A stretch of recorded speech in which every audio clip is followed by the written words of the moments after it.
ভেস্তে যাচ্ছে ইসরায়েল ইরানের যুদ্ধবিরতি, আবারও যুদ্ধের দিকে এগোচ্ছে মধ্যপ্রাচ্য। যুক্তরাষ্ট্র ইসরায়েল আবারও হামলা চালাতে পারে এমন আশঙ্কার মধ্যে কড়া হুঁশিয়ারি দিয়েছেন ইরানের সামরিক বাহিনীর প্রধান।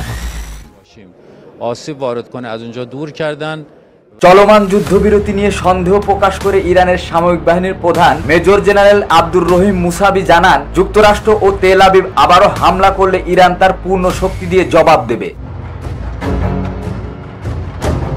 অন্যদিকে আকাশপথ নিয়ে প্রতিবেশী দেশগুলোকেও সতর্ক করেছেন ইরানের পররাষ্ট্র মন্ত্রণালয়ের মুখপাত্র ইসমাইল বাঘাই। প্রতিবেশী দেশগুলোর আকাশপথ ব্যবহার করে ইরানে হামলা কোনোভাবেই বরদাস্ত করা হবে না বলে হুঁশিয়ারি দিয়েছেন তিনি। আগামী 7 দিনের মধ্যেই ইরানে যৌথ হামলা চালাতে পারে যুক্তরাষ্ট্র ও ইসরায়েল, এমন আশঙ্কা করে রাষ্ট্রায়ত্ত টেলিভিশনে সাক্ষাৎকার দিয়েছেন তেহরান বিশ্ববিদ্যালয়ের প্রধান ইব্রাহিম মুত্তাকি। তার আশঙ্কার পরপরই হুমকি দিল ইরান। সাক্ষাৎকারে মুত্তাকি জানান, যুদ্ধবিরতির নামে ইসরায়েল ও যুক্তরাষ্ট্র হামলার ছক কষছে। কিভাবে হামলা চালানো যায় সে ব্যাপারে তারা তাদের সামরিক সক্ষমতার দিক নিয়ে আলোচনা করছে। এ ব্যাপারে ইরানকে সতর্ক থাকার আহ্বান জানিয়েছে এই তেহরানের অধ্যাপক।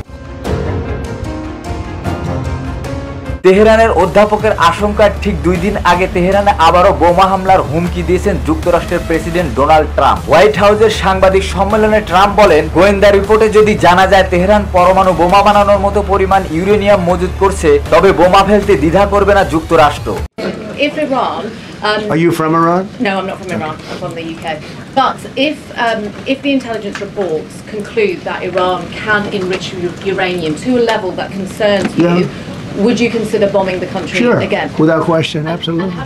পরমাণু কর্মসূচি নিয়ে যুক্তরাষ্ট্র ও তেহরানের আলোচনার মধ্যেই গত 13 জুন ইরানে বিমান হামলা করে ইসরায়েল। এই হামলার জবাব দিতে ইসরায়েলের শত শত ক্ষেপণাস্ত্র ও ড্রোন হামলা করে তেহরান। পরবর্তীতে সংঘাতে যোগ দেয় যুক্তরাষ্ট্র। বাংকার বাস্টার বোমা দিয়ে ইরানের 3 পরমাণু স্থাপনায় হামলা চালায় তারা। সমুচিত জবাব দিতে কাতারের মার্কিন ঘাঁটিতে পাল্টা হামলা চালায় ইরান। ওই হামলার পর যুদ্ধবিরতির ডাক দেয় মার্কিন প্রেসিডেন্ট ডোনাল্ড ট্রাম্প। সেই থেকে এখন পর্যন্ত যুদ্ধবিরতি কার্যকর রয়েছে।